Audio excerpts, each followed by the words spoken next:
La presidenta Keiko Fujimori encabezó la inauguración del sistema Shore Power en el megapuerto del sur, en el muelle sur del puerto del Callao, una tecnología que permite suministrar electricidad desde tierra a los buques mientras permanecen atracados. El sistema reduce la necesidad de mantener encendidos los motores auxiliares de las embarcaciones durante su estadía en el terminal. Con ello se disminuye el consumo de combustible y las emisiones contaminantes generadas durante las operaciones portuarias. La jefe de Estado destacó que el Muelle Sur se convierte así en el primer terminal portuario de América Latina en contar con esta tecnología. Además, señaló que esta obra refuerza la competitividad del puerto del Callao en el mundo y sostuvo que la incorporación de tecnologías limpias ayudará a reducir la huella ambiental de los buques. Escuchemos. El Muelle Sur del Callao se convierte así en el primer terminal de América Latina en contar con un sistema Shore Power, dando un paso adelante en materia de innovación y de sostenibilidad. El Callao es la principal puerta de entrada y de salida del comercio exterior peruano. Modernizar puertos significa también fortalecer nuestra economía, porque un puerto moderno no mueve solo contenedores, mueve oportunidades. El Perú necesita inversión privada, necesita innovación, necesita empresas que tengan la capacidad y la voluntad de mirar más allá del corto plazo. Y necesita también de un Estado que acompañe ese esfuerzo, que genere condiciones para invertir, que dé seguridad jurídica, que promueva la competencia y que facilite la incorporación de nuevas tecnologías. Horas después, en un evento con la Asociación de Bodegueros del Perú, la mandataria Keiko Fujimori indicó que su gestión no puede ofrecer resultados en tan solo 15 días y en esa línea pidió paciencia y confianza a la población.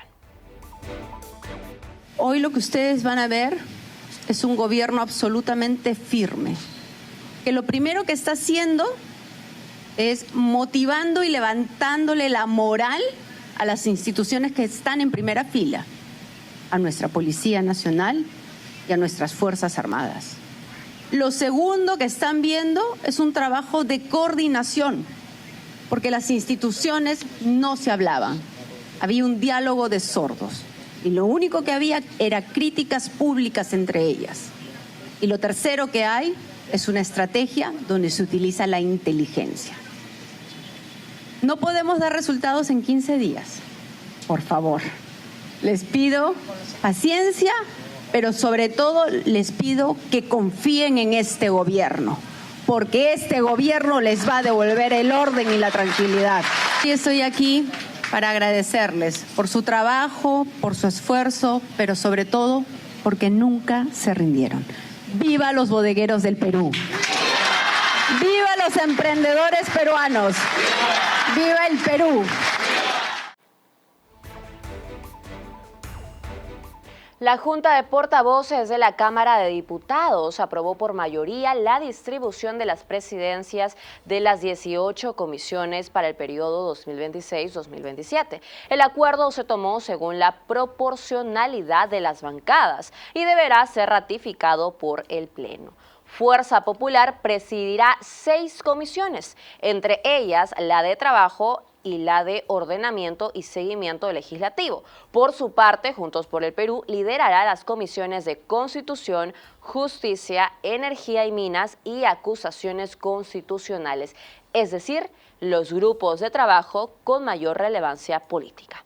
El Partido del Buen Gobierno encabezará las comisiones de Educación, Salud e Infraestructura y Vivienda y Transportes, mientras que ahora Nación presidirá la Comisión de Economía, Bancada, Finanzas e Inteligencia Financiera. Finalmente, el Grupo Cívico Obras presidirá las comisiones de Desarrollo Agrario, Defensa del Consumidor y Regulación de los Servicios Públicos, y la de Ética. Sobre esta última decisión se pronunció la diputada oficialista Cecilia Chacón.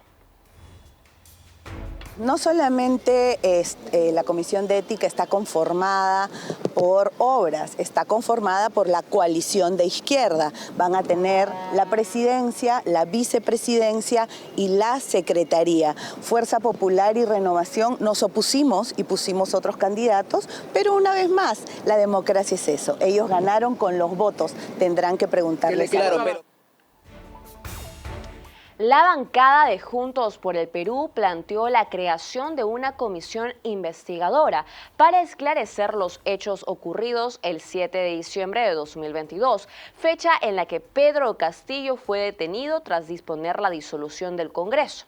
El partido oficialista cuestionó seriamente la propuesta y señaló que la detención del exmandatario se realizó dentro del marco legal. La bancada de Juntos por el Perú propondrá la creación de una comisión investigadora para esclarecer los hechos ocurridos el 7 de diciembre de 2022, fecha en la que el expresidente Pedro Castillo fue detenido tras anunciar la disolución del Congreso e intentar un autogolpe de Estado. Actualmente, Castillo cumple una condena de 11 años y 5 meses de prisión en el penal de Barbadillo. En la conferencia estuvo presente la diputada de Juntos por el Perú, Jennifer Paredes, hija política del exmandatario chotano. Nuestra comisión quiere investigar 5 cosas principales que son: ¿qué llevó a la crisis del 7 de diciembre? ¿Cómo se produjo la vacancia y la detención del presidente Pedro Castillo? ¿Quién tomó las decisiones durante las protestas? ¿Cómo actuó la policía y las Fuerzas Armadas? Ha habido violaciones de derechos humanos, de derechos fundamentales, de derechos de nuestro pueblo, partiendo por el injusto encarcelamiento y vacancia del presidente Pedro Castillo. Estas declaraciones generaron reacciones en el Congreso de la República, donde algunos parlamentarios cuestionaron la creación de la comisión que, según señalaron, podría terminar siendo utilizada para defender los intereses de una sola persona y con recursos del propio Parlamento. Aparte de ello, ha roto el orden constitucional en desmedro de todo el país. No entiendo qué cosa tendrían que investigar. Es más, todos los procedimientos de investigación han sido totalmente de acuerdo al derecho parlamentario. Hay una situación que tiene que ser investigada, definitivamente, pero se tiene que corregir quizás la moción, ¿no? ¿La corregirían ustedes o la van a aceptar así? No, tenemos que leer, no ha llegado todavía el documento a la bancada, ¿no? Durante la conferencia de prensa, la bancada de Juntos por el Perú también fue consultada por el ingreso nocturno de algunos de sus parlamentarios al penal de Barbadillo. El diputado Ernesto Zunini defendió esta acción y señaló que los legisladores están facultados para ingresar al penal en el ejercicio de sus funciones. No hay, en cuanto a las visitas al presidente Pedro Castillo, nada ilegal ni irregular. Nosotros como diputados y senadores de la República estamos facultados, como lo han hecho nuestros colegas fujimoristas durante mucho tiempo, y nos han alcanzado su punto de vista respecto a la propuesta de militarización y devolver a la policía los penales, los establecimientos penitenciarios, que en su momento nosotros también informaremos al país sobre cuál es la posición del partido al respecto. Por segunda vez, la diputada Catherine Palomino, vinculada sentimentalmente con el expresidente Pedro Castillo, evitó dar declaraciones a la prensa sobre los cuestionamientos en su contra por sus presuntas visitas al penal. ¿Tienes alguna documentación que conste que son 69? ¿Cuántas fueron entonces? Usted es el periodista, investigue. Este miércoles se esperaba concretar la instalación de la Comisión de Ética de la Cámara de Diputados, cuya presidencia fue asignada al Partido Cívico Obras. El encargado de dirigir este grupo de trabajo sería el diputado Eber López Letona. Sin embargo, la instalación de la comisión fue aplazada por tercera vez en lo que va de la semana, sumando nuevas dilaciones a un grupo de trabajo clave para evaluar la conducta de los parlamentarios y que hasta el momento no logra ponerse en marcha.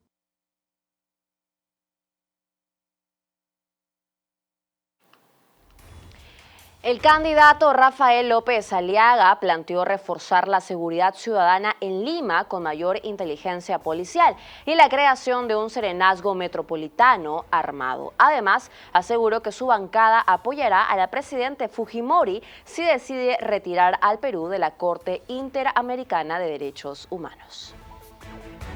Vamos a destinar 1.000 millones de soles de entrada nomás para seguridad ciudadana en Lima metropolitana. El exalcalde de Lima, Rafael López Aliaga, planteó fortalecer la inteligencia policial para combatir las extorsiones, homicidios y el crimen organizado. Planteó la creación de un serenazgo metropolitano armado que trabaje de manera articulada con los servicios de seguridad de los distritos de Lima. El dirigente sostuvo que los serenos deberían contar con armas de fuego para hacer frente a la delincuencia y cuestionó que se pretenda limitar su equipamiento a dispositivos eléctricos. Mucho más serenos en las calles, pero sí serenos con arma. Yo no voy a ir a un velorio más. No hablo de policía municipal, hablo de serenazgo metropolitano con arma. Exhortó al gobierno a acelerar las acciones contra la delincuencia y advirtió que cada día sin respuesta concreta deja nuevas víctimas. Entre sus planteamientos, propuso que el Ejecutivo apruebe un decreto de urgencia para reforzar de manera inmediata las labores de inteligencia de la Policía Nacional. Pero yo sí le digo a la señora Fujimori, presidente del Perú, presidente legítima y legal del Perú, le digo, queremos ayudar. Déjese ayudar también, si es necesario. Queremos ayudar porque sabemos cómo hacerlo. El líder de Renovación Popular aseguró que si su agrupación retoma la conducción de la Municipalidad de Lima, destinará 1.000 millones de soles a reforzar la seguridad ciudadana.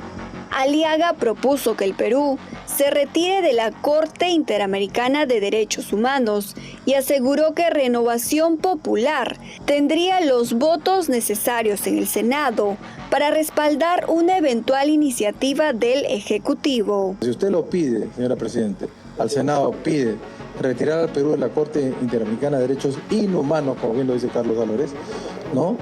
La vamos a apoyar de inmediato.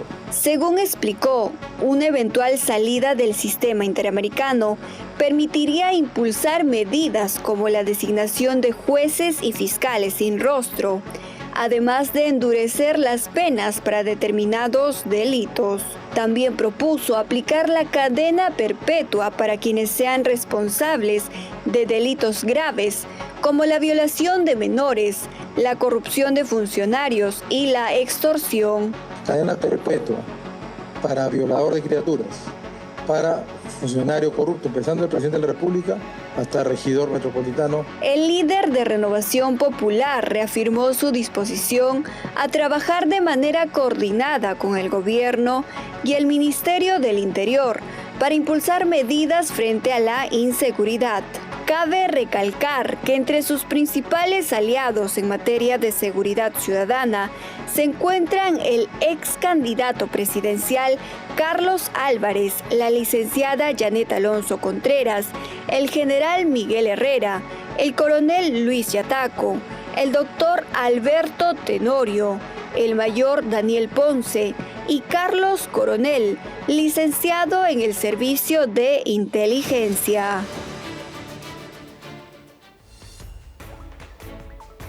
Vamos ahora con una noticia que está generando bastante polémica. Es que el ministro de Transportes y Comunicaciones, Rafael Rey, afirmó que los cuestionados trenes adquiridos durante la gestión de López Aliaga fueron comprados por la municipalidad y no donados por el gobierno estadounidense. Los candidatos a la alcaldía de Lima, Francis Allison y Carlos Bruce, aprovecharon la controversia para arremeter contra el líder de Renovación Popular. Primero, hay que decir la verdad, no se trató exactamente de una donación, ha sido una compra del municipio de Lima a la empresa Caltrain. Los trenes de Rafael López Aliaga todavía no ruedan, pero siguen dando que hablar. El ministro de Trabajo, Rafael Rey, aseguró que los trenes destinados al proyecto ferroviario Lima-Chosica no fueron donados por el gobierno de Estados Unidos, tal como afirmó López Aliaga cuando fueron adquiridos durante su gestión en la Municipalidad de Lima. Según Rey, el municipio desembolsó cerca de $7,5 millones por las locomotoras. Que el valor de los 93 vagones y de 19 o 20 locomotoras sea más que lo que se pagó, eso es diferente. Pero no fue una donación, fue una compra. Estas declaraciones contradicen lo dicho por el ahora candidato de Renovación Popular, quien indicó en aquel entonces que los trenes fueron completamente donados y la elevada cifra de $22 millones que gastó la municipalidad correspondió solo al traslado y desmontaje de la maquinaria. Por su parte, Francis Allison, quien también compite en la carrera por la alcaldía de Lima, exhortó a López Aliaga que no le cuente a la ciudadanía el cuento de los 3 chanchitos. En su cuenta de X, el actual burgomaestre de Magdalena del Mar compartió el acuerdo del Consejo Municipal número 419 referente a los trenes, en el que se especifica que el costo de las locomotoras, vagones y repuestos ascienden a $6 millones. Además, el documento indica que la comuna acordó pagarle a la empresa estadounidense Caltrain $1 millón por concepto de cancelación anticipada. Es decir, el acuerdo respalda las acusaciones del ministro Rey. Carlos Brus aprovechó la polémica y cuestionó la moralidad de López Aliaga debido a que presentó los trenes a los limeños como si fueran un regalo. El líder de Renovación Popular tildó a Rafael Rey de mentiroso y recordó que el exsecretario de Estados Unidos, Anthony Blinken, presidió la ceremonia de donación de los trenes. Consultado nuevamente por el tema en un evento público, el ministro de Transportes y Comunicaciones sostuvo que no es competencia de su sector sino de Proinversión, aunque ratificó su postura. Se pagó varios millones de dólares directamente a Caltrain, o sea, no fue exactamente una donación, eso es todo lo que he dicho. Tema que por el momento no le corresponde a mi sector, está en manos de Proinversión. De esta forma, Rafael López Aliaga se ve envuelto en una segunda gran polémica en menos de 10 días y su candidatura ya se perfila como la más accidentada en la disputa por el sillón municipal. Declaraciones del actual ministro de Transportes que definitivamente están generando polémica. Vamos a ver cómo es que ahora se van a comportar también las bancadas respectivas dentro del Parlamento, esperando que esto no afecte la relación o alianza entre ambas bancadas de derecha. Ahora vamos a presentarles una entrevista. Vamos a conversar con el comandante Carlos Paredes, integrante de USAR Perú, el Cuerpo General de Bomberos. Con él vamos a estar conversando acerca de cómo debemos actuar ante un sismo. Recientemente han existido 2 movimientos telúricos lamentables en Venezuela, Colombia, un tercero también en nuestro país, en Junín, que han remecido la tierra y han generado estragos, en algunos casos de mayor magnitud. Aún así debemos estar siempre prevenidos. Muy buenos días, comandante, un gusto saludarlo. Buenos días, Grecia, ¿qué tal? Muchas gracias por la invitación. Comandante, en primer lugar, el Perú está próximo a vivir un evento sísmico de gran magnitud. ¿Qué es lo que dicen los estudios? Bueno, sí, tenemos la certeza que definitivamente nos viene un terremoto, ¿no? Tenemos la magnitud, tenemos el lugar, pero solamente nos falta la fecha. Mientras tanto, todavía no sabemos nunca cuándo va a llegar ese día, ¿no? Así es, el día y la hora nadie lo sabe. Ahora, ¿cuáles son las medidas que las familias deben tener en cuenta al momento de ese tipo de situaciones de emergencia? Y digo familias porque hemos visto tanto en el caso de Venezuela y Colombia, que han sido los sismos de mayor magnitud, que habían personas que se encontraban dentro de sus hogares con niños, con personas adultas mayores, a lo mejor con personas con habilidades especiales, inclusive con mascotas. ¿Cómo actuar ante un movimiento telúrico entonces? Bien, justamente como experiencia último de la ciudad de Venezuela, de La Guaira, he podido determinar que había 3 factores importantes por el que se ha producido tanta desgracia, ¿no? Primero, bueno, era el terreno que era inestable, no era un lugar aparente para poder construir. El edificio, bueno, yo soy arquitecto de profesión, tengo algún chequeo, parece que habían cosas irregulares en la dureza del concreto, digamos. pero lo más importante también era que las familias o las personas no estaban organizadas. En los casos que definitivamente colapsó totalmente el edificio no han tenido tiempo de hacer nada, pero en lugares donde han podido, digamos, colocar sensoras para poder sobrevivir, es donde justamente por falta de capacitación, de repente las personas no supieron qué hacer, y eso que se ha llegado al número tan alto que tenemos. El principal problema que tenemos en Lima es que hace mucho tiempo, muchos años no tenemos terremotos, y la gente está pensando que el terremoto es un temblor fuerte, y no es así. Un terremoto es un evento muy dañino, muy fuerte, en el cual va a producir muchísimo daño, van a producirse colapsos, y definitivamente hay gente que va a quedar atrapada. Hay un tiempo muy importante para poder realizar los rescates o los autorrescates, y eso va a depender del lugar donde yo permanezca seguro para poder esperar o salir o esperar que me rescaten. Entonces, ahí esa evaluación va a depender de cada persona, de cada familia, de cada edificio, de cada barrio, de cada, digamos, centro poblacional, que se preparen de acuerdo a su realidad. Entonces, si bien es cierto, pueden haber algunas recomendaciones generales, la idea si evacúo o me quedo, si me escondo o salgo, o el lugar más seguro de mi evacuación para protegerme, va a depender de cada realidad, de cada vivienda, de cada ciudad. Entonces, es bueno, primero llevar a cabo los simulacros de defensa civil, que son importantísimos para que subconscientemente me vaya yo preparando para poder evacuar. Y segundo, pues hacerlo de la mejor manera. Pero para esto siempre es bueno de alguna forma solicitar, no sé, a Defensa Civil, a la municipalidad, de repente en una organización, en un edificio, que me dé las pautas básicas según la realidad que tenga cada lugar. Aprovechar los recursos totalmente. Vale decir, si de repente en el edificio está organizado, en el edificio de departamentos, en una quinta, en un barrio, en un lugar donde hay muchas personas, asegurarnos de que cómo vamos a responder en equipo. Claro. Hay que dejar de lado la idea que van a venir a ayudarnos. El día del terremoto no van a ir a ayudarnos. Nosotros los bomberos no vamos a llegar a muchos sitios. Avanzaremos 50 metros a la redonda de cada cuartel de bomberos, después que los bomberos hayan recién asistido a su cuartel. Entonces, si las personas no se ayudan, no se autoayudan definitivamente y no se organizan, nadie lo va a poder hacer. Bien. Estamos hablando de que en el Perú tenemos 34 millones de personas y somos 18.000 bomberos. Digamos que ese día pueden haber activos 10.000 bomberos. Estamos hablando que cada bombero tendría que ayudar o responder a 3.400 personas, lo cual obviamente es ilógico. Entonces, por eso que es importante entender que el simulacro no se trata de una demostración. El simulacro de evacuación se trata justamente de ver mis capacidades, de ver el nivel donde me encuentro yo para poder responder a una eventualidad, y según eso poder yo determinar cuáles son mis fallas, cuáles son mis carencias, qué es lo que tengo que reforzar, y tener conocimiento, como decíamos en el caso, por ejemplo, de un edificio, que de repente hay una persona enferma que está sola y que se está sola a una hora determinada, ¿quién la va a rescatar? Esos conocimientos, esas pautas de cómo sacarlas o quién sacarlas. Bien.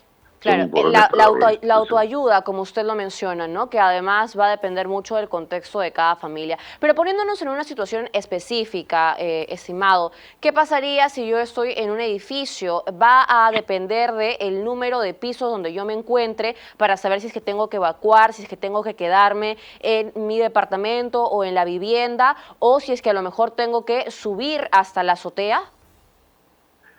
Bueno, definitivamente no hay una recomendación específica para todos los edificios, pero lo que sí se recomienda es que si estoy en un lugar cerca a la puerta, en el cual puedo salir en segundos, digamos 30 segundos, es preferible mejor salir. Bien. Pero obviamente chequeando de que a mi alrededor no hay objetos que me van a caer y me van a golpear, que en la parte externa no hayan de repente macetas o vidrios, de repente vidrios crudos que se puedan romper y me puedan caer. Entonces, en esos casos yo pienso que el segundo piso para arriba, lo mejor es asegurar un lugar en el cual yo pueda permanecer hasta que después pueda salir o hasta que pueda después venir alguien a buscarme, ¿no? Ahora, estimado, en los primeros segundos post-sismo, es decir, ya culminó el movimiento telúrico, que inclusive puede ser o muy corto, puede ser un remesón o puede ser muy largo, en el caso de Colombia aproximadamente 4 minutos. ¿Qué debemos hacer en el después, ¿no? Porque muchas veces las personas están en un estado de shock, en pánico, algunas de ellas comienzan a movilizarse, pero todavía la mayoría de infraestructuras está debilitadas e inclusive pueden haber derrumbes que también pueden provocar el colapso de estas mismas y generar muertes o heridos. ¿Cómo es que debemos actuar después de un sismo? Sí, definitivamente después de cada terremoto, de cada movimiento sísmico fuerte van a haber réplicas, van a haber muchas réplicas, que pueden ser de repente después de 5 o 6 minutos. Entonces, si yo estoy en un piso alto y voy a empezar a evacuar después del movimiento sísmico, nunca evacuar durante, porque si ya me agarró en el piso 15 o en el piso 10, entonces es ilógico tratar de evacuar porque no voy a poder caminar por una escalera que se está moviendo. Entonces, mejor es permanecer en una zona segura, sea en las zonas de usos comunes, en los pasadizos, al lado de los ascensores, es la mejor zona estructural del edificio. Como siempre digo, no es lo más seguro, es la última zona que se caería. Entonces, por lo tanto, estoy viendo mis posibilidades de poder tener mayor probabilidad de supervivencia. Sí, o en todo caso, si ya estoy en un departamento que esté lejos del edificio, en cada lugar debo yo determinar previamente cuáles son el encuentro entre mis columnas y mi vida y poder considerarlo como el lugar donde debo reunirme con mi familia y después buscar un lugar seguro, como por ejemplo, es importante buscar siempre aunque a veces hay muchas discusiones sobre esto que existe o no existe, en cuanto al espacio vital, que su nombre real es, o su nombre más conocido es triángulo de vida, es considerar un mueble pesado como un sofá, una cama, una cómoda llena de ropa o de repente de papeles o escritorio pesado para poder arrodillarse, echarse al costado para provocar que si por A o B colapsa un muro, ese muro se apoye en ese mueble pesado y quede un espacio de vida en el lugar. Uh-huh. Si se ha producido el colapso y me he quedado atrapado, si después del movimiento busco por dónde salir, y si no hay lugares como salir, como han habido muchos en La Guaira, Venezuela y ahorita en Colombia, debo de permanecer en el lugar, no gritar, guardar físico, guardar voz, porque en ese momento no lo va a escuchar a uno nadie, todos van a ser gritos y desesperación por horas, y a uno lo van a encontrar recién del segundo, tercer día o cuarto día, depende de qué tan cerca esté a la persona. Que es lo peor que nos puede pasar, ¿no? Si el edificio queda en pie, bueno, hay que imaginarnos que van a haber muchos muros rotos, pero muros que no son estructurales, o sea, cerramientos, tabiquería, en el cual se van a rajar, que me van a asustar, y debo de iniciar mi evacuación por la escalera. La escalera, como les repito, es la zona más segura, en la cual ahí debe permanecer en pie, pero no se garantiza, porque puede ser que de repente caiga todo el edificio, que sería lo último que pasaría.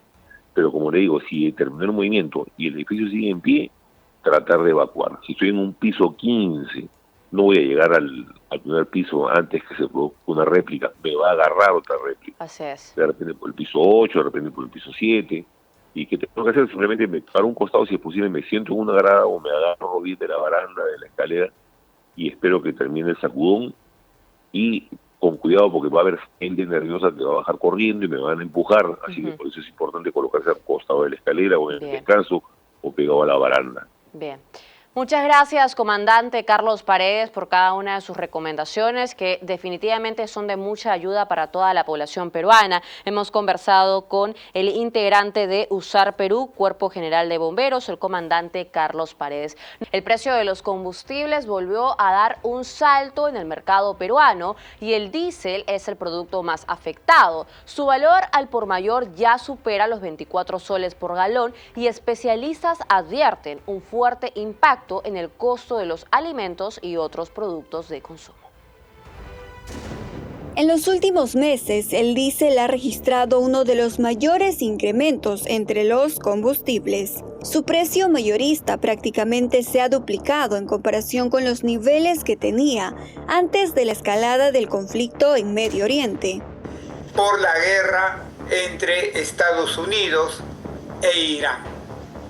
Como consecuencia de esos actos es que en el mundo ha subido fuertemente el precio del petróleo. El economista Jorge González Izquierdo explicó que el diésel es el combustible con mayor demanda en el país, debido a que es utilizado principalmente por el transporte de carga.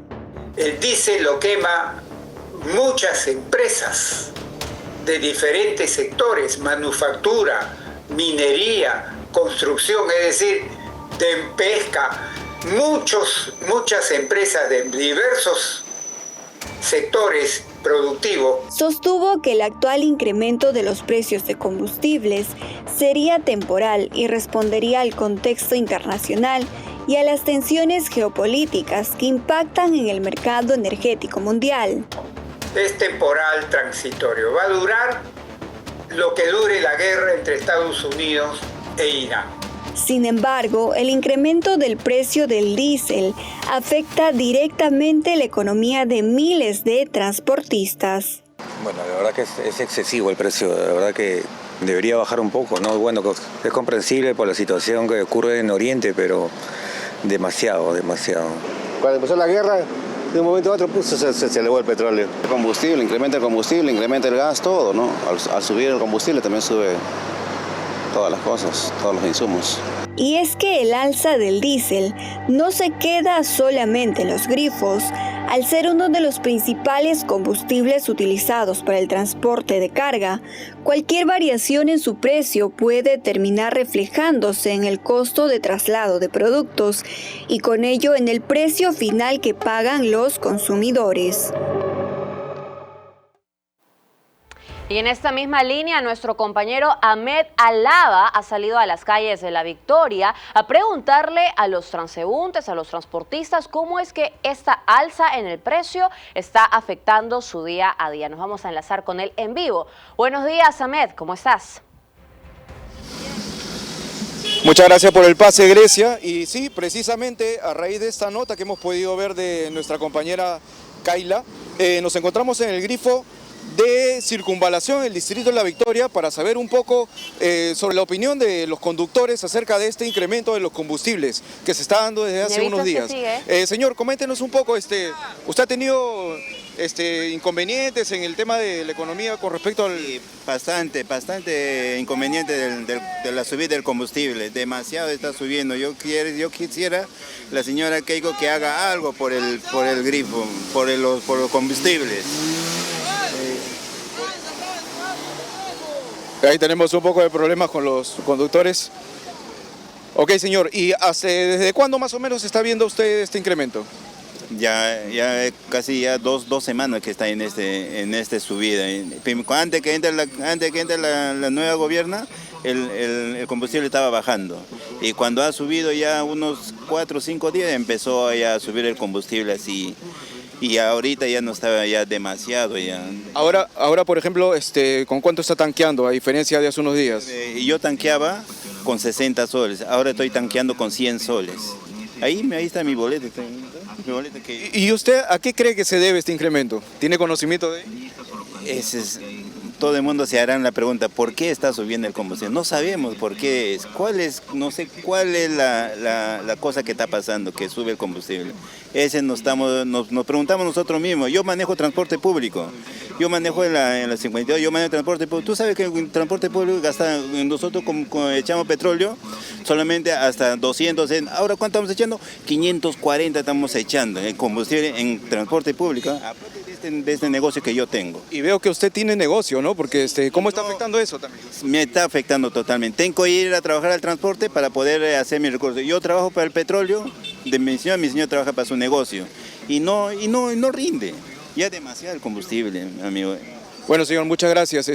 Sabemos que en estos días se va a normalizar el precio de los combustibles, así que confiamos en ello. Ojalá, señor. Yo pediría a la señora Keiko que se pone mano al pecho por toda la gente del transporte y la gente que nosotros con este negocio ya no da ya.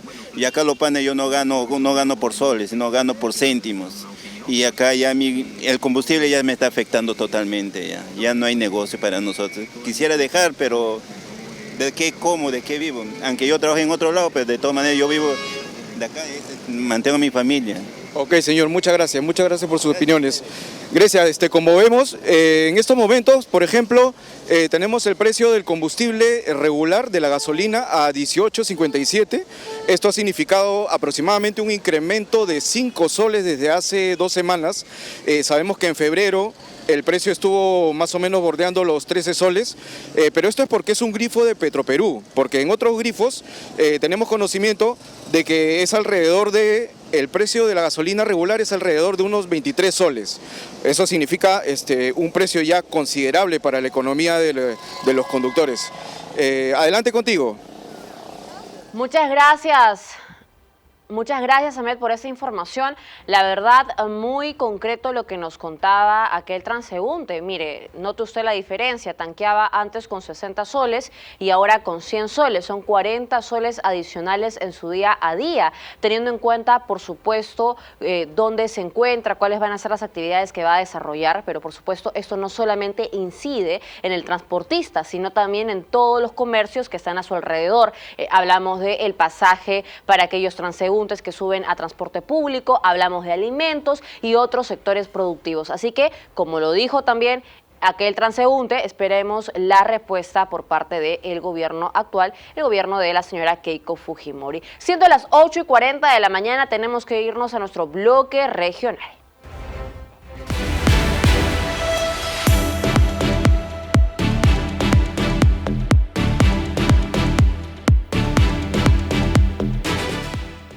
¿Qué es lo que está pasando en el interior del país? Mire, en La Libertad, un policía fue asesinado a balazos por sujetos desconocidos, mientras que en Ayacucho, granizadas y nevadas afectaron a agricultores y ganaderos de los distritos de Chunguy y Oroncoy.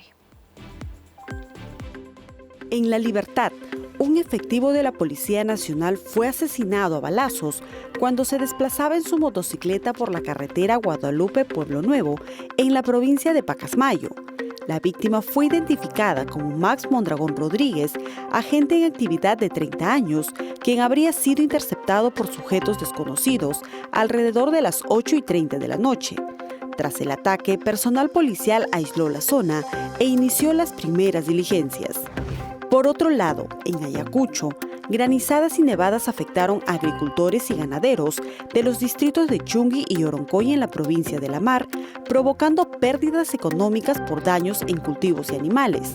Los eventos climáticos adversos también afectaron la disponibilidad de alimentos para las familias de la zona. Los productores solicitaron la intervención de las autoridades para que determinen el nivel de afectación. Mientras tanto, en Tacna, fuertes vientos y polvaredas perjudicaron diversos sectores de la región, por lo que las autoridades dispusieron la suspensión de las clases escolares. Las condiciones climáticas redujeron la visibilidad y representaron un riesgo para el desplazamiento de la población. La medida busca prevenir incidentes mientras se mantengan los vientos intensos y la presencia de polvo en la ciudad. Ahora les contamos que en Trujillo asesinaron a un fabricante de calzado en el distrito de El Porvenir. Más detalles sobre esta indignante noticia con nuestra colaboradora Cecilia Ames. Les saluda Cecilia Ames informando para Betel Noticias desde Trujillo. Un hombre identificado como Alex Arroyo fue asesinado a balazos en el distrito del Porvenir, en la provincia de Trujillo, tras un ataque registrado la tarde del miércoles 12 de agosto. El crimen ocurrió en la cuadra 7 de la calle Atahualpa, donde la víctima fue atacada con varios disparos en circunstancias que aún son materia de investigación. Arroyo quedó gravemente herido tras el atentado y recibió auxilio de emergencia. Posteriormente fue trasladado hasta el Hospital de Belén de Trujillo, donde el personal médico intentó salvarle la vida. Sin embargo, falleció debido a la gravedad de las lesiones. Según las primeras versiones recogidas tras el crimen, la víctima se dedicaría a la fabricación de calzado, una de las principales actividades económicas del distrito del Porvenir. Efectivos de la Policía Nacional iniciaron las diligencias para identificar a los autores del ataque y establecer el móvil. Las investigaciones deberán determinar si el asesinato estaría relacionado con un caso de sicariato, extorsión u otra hipótesis. El crimen vuelve a generar preocupación entre los vecinos y empresarios del Porvenir, uno de los principales centros de producción del calzado de La Libertad y una zona que afronta constantes hechos de violencia. El caso permanece bajo investigación. Espera que las diligencias policiales permiten esclarecer las circunstancias del asesinato y dar con los responsables. Desde Trujillo, reportó para ustedes Cecilia Ames. Adelante. Y en Sullana, las autoridades detuvieron a 3 extorsionadores que cargaban con explosivos cerca a una clínica. Nuestro colaborador David Prado nos cuenta más al respecto.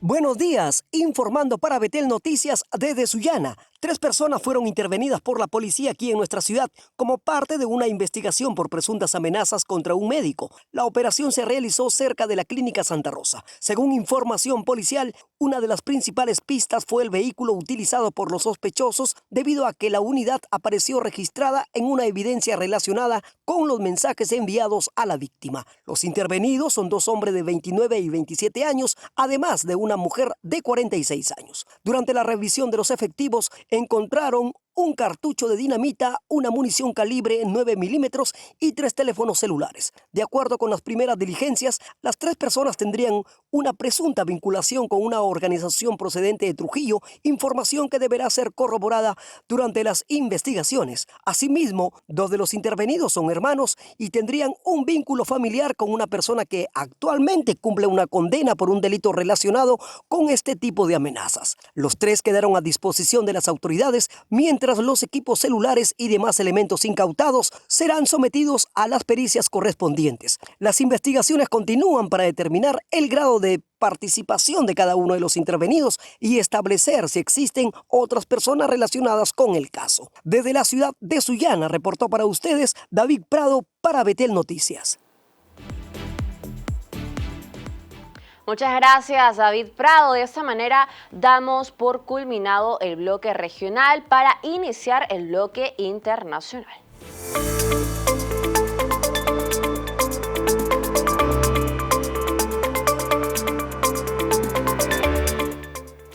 El gobierno interino de Venezuela y la oposición buscarán recuperar el oro de las reservas nacionales congelado en Inglaterra y avanzar en una reforma clave del sistema judicial, según anunciaron al término de las primeras negociaciones que sostienen de cara a una transición democrática. El gobierno interino de Venezuela y la oposición buscarán recuperar el oro de sus reservas congelado en Inglaterra y avanzar hacia una reforma clave del sistema judicial. Así lo anunciaron al cabo de las primeras negociaciones de cara a una transición democrática que sostienen desde el 6 de agosto. Las delegaciones estuvieron encabezadas por Jorge Rodríguez, jefe del Parlamento y hermano de la presidenta encargada Delcy Rodríguez, y por Dinora Figuera, líder de la bancada opositora que ganó la mayoría en la Asamblea Nacional en 2015. Iniciar un proceso que contribuya a la transformación del sistema de justicia enfocado en a. Reformas a la ley orgánica del Tribunal Supremo de Justicia y a otras leyes del sistema de justicia. B. Renovar y ampliar el Comité de Postulaciones Judiciales. C. Activar un nuevo proceso de postulación para la renovación y designación de todos los magistrados del Tribunal Supremo de Justicia. Hace unas semanas la presidenta pidió al rey Carlos III, mediante una carta, liberar el oro de las reservas internacionales depositado en el Banco de Inglaterra para atender a los afectados por el doble terremoto que sacudió el país el 24 de junio, que ya deja más de 6.300 fallecidos. Venezuela tiene depositados en ese banco lingotes de oro valorados en $1.900 millones, de los que no puede disponer por decisión de Reino Unido, que no reconoció la reelección de Nicolás Maduro. Y desde 2019 la oposición comenzó un proceso para impedir que el derrocado gobierno accediera a estos fondos. Ambas partes concentrarán esfuerzos en promover la recuperación de los activos de Reserva Internacional de Venezuela en el Banco de Inglaterra, estableciendo mecanismos de transparencia, trazabilidad y auditoría en la utilización eficiente de los mismos para garantizar el bienestar de todos los afectados. Desde temprano, decenas de personas protestaron frente al hotel donde se reunieron las delegaciones por el hermetismo en torno al diálogo. Bajo la presión de Washington, Delcy Rodríguez saludó las conversaciones, que seguirán en una fecha por definir. Las negociaciones se realizan sin la participación de la líder opositora y Premio Nobel de la Paz, María Corina Machado, quien se encuentra en el exilio en Panamá y ha dicho que no se opondrá a este proceso. Cientos de personas se congregaron el miércoles en Buenos Aires para reclamar contra los recortes de financiamiento en ciencia y tecnología por parte del gobierno de Javier Milei. Bajo el lema, me pongo la camiseta por Argentina y nuestra ciencia. Cientos de personas se congregaron el miércoles en Buenos Aires para reclamar contra los recortes de financiamiento en ciencia y tecnología por parte del gobierno de Javier Milei bajo el lema Me pongo la camiseta por Argentina y nuestra ciencia. Los manifestantes protestaron entre banderas y camisetas albicelestes a menos de un mes de finalizado el Mundial de Norteamérica 2026, donde Argentina consiguió el subcampeonato. Denuncian un deterioro sostenido del sistema científico desde la llegada al poder del presidente ultraliberal en diciembre de 2023. Los sueldos, como seguramente estuvieron comentándote, son realmente bajos y está difícil, digamos, sostener. Uno lo hace porque, bueno, es su profesión, su vocación. Es un proyecto de vida también para nosotros. Le pusimos mucha energía. Los manifestantes también reclaman la prórroga de las becas postdoctorales cuyos contratos finalizaron en julio, además de la efectivización de cargos ya concursados y una recomposición salarial. El presupuesto destinado a ciencia y tecnología cayó 43% en términos reales entre 2023 y 2026, mientras que la participación del sector en el presupuesto también se redujo durante ese periodo, según datos oficiales. Los salarios de investigadores y personal de apoyo del Consejo Nacional de Investigaciones Científicas y Técnicas acumulan una pérdida real de 40,5% desde noviembre de 2023, según un informe de Economía Política Ciencia, un grupo de análisis de políticas científicas. Es muy difícil permanecer, entonces muchos se van porque no pueden sostener, digamos, su vida, sus gastos, lo que fuere, y bueno, tienen que irse a otro lugar o a empresas privadas y bueno, es una pena porque hay un conocimiento generado y formación de personal durante muchos años, hay mucha inversión. A la protesta también se unieron agrupaciones políticas, sindicales e incluso algunas organizaciones de jubilados, que se sumaron luego de participar en su propia manifestación por bajas pensiones, a un par de kilómetros frente al Congreso Nacional. La movilización coincide con la salida en julio de Darío Génoa, quien estaba al frente de la Secretaría de Innovación, Ciencia y Tecnología de la Nación. 24 premios Nobel y otros científicos firmaron recientemente una carta dirigida a Milei en la que pidieron frenar estos recortes. Y en Colombia, el gobierno de Abelardo del Espriella negó el miércoles los rumores sobre un supuesto rechazo de ayuda para atender a las víctimas de un potente terremoto por consideraciones ideológicas. El gobierno colombiano rechazó el miércoles las versiones que aseguran que está limitando la ayuda internacional para atender a las víctimas del terremoto de magnitud 7,4 que sacudió el oeste del país y deja cientos de muertos. Las autoridades aseguraron que la asistencia se está coordinando sin criterios políticos o ideológicos en medio de las necesidades humanitarias provocadas por el sismo en la región cafetera y la costa del Pacífico. 58.5 toneladas del gobierno de México. No hemos excluido a absolutamente ningún país, ¿cierto? En términos de los ofrecimientos que nos han hecho.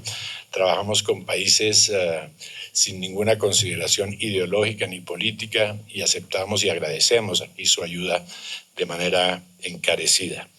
Según la Cancillería, Colombia ya recibió 100 toneladas de ayuda enviadas por El Salvador y espera la llegada de otras 58,5 toneladas procedentes de México. Además, numerosos países de Europa, Medio Oriente y América Latina han ofrecido apoyo para afrontar la emergencia.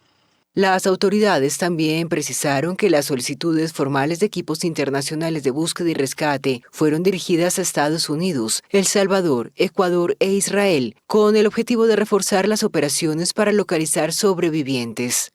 Solo estaremos aceptando el apoyo por parte de estos países que nos pueden garantizar grupos de búsqueda y rescate reconocidos por el INSARAC, que es el sistema internacional que lo certifica.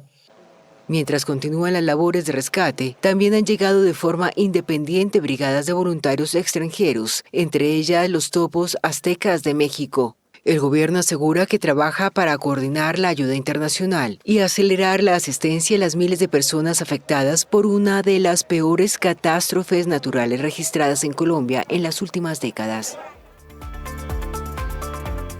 Bien, de esa manera hemos llegado a la parte final de esta edición especial de su programa Betel Noticias a través de Betel Radio, la voz que inspira.